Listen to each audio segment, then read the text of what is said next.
একদিন এক জেলে নদীর ধারে মাছ ধরছিল। অনেকক্ষণ বসে থাকার পরও তার জালে কোনো মাছ ধরা পড়ল না।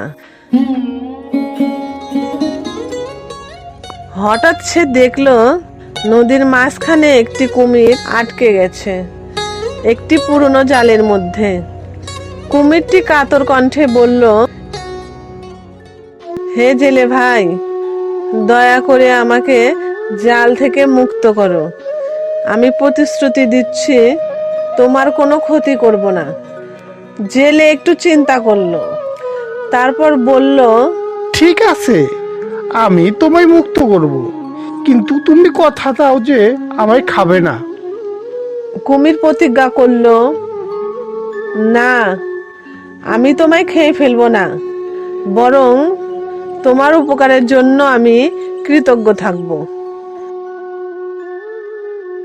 জেলে কুমিরকে মুক্ত করলো, কিন্তু মুক্ত হতেই কুমির গর্জন করে বলল, আমি ক্ষুধার্ত, তোমায় খেতেই হবে।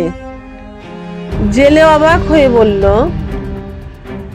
তুমি তো কথা দিয়েছিলে।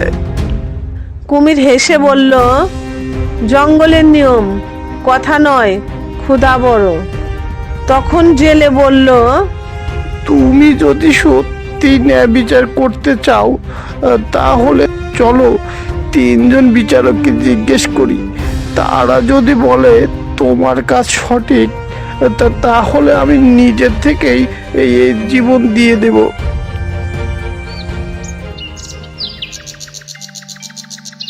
তারা প্রথমে একটি গাছের কাছে গেল।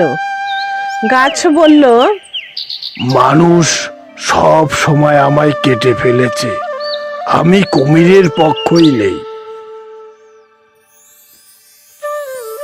তারপর তারা একটি কাকের কাছে গেল। কাক বলল, আমি মানুষের উপকার করি, আমি বিভিন্ন আবর্জনা খেয়ে মানুষের উপকার করি, কিন্তু আমি কালো বলে মানুষ আমাকে দেখলেই অশুভ মনে করে। আমি কুমিরের পক্ষই নেই। অবশেষে তারা একটি শিয়ালের কাছে গেল।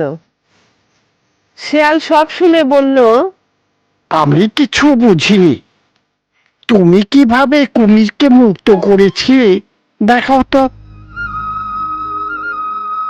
জেলে আবারও জাল পেতে কুমিরকে ভিতরে ঢুকতে বলল।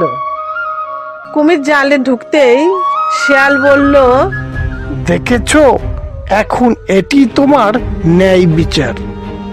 শিয়ালের বুদ্ধিতে জেলে কুমিরের হাত থেকে বেঁচে গেল।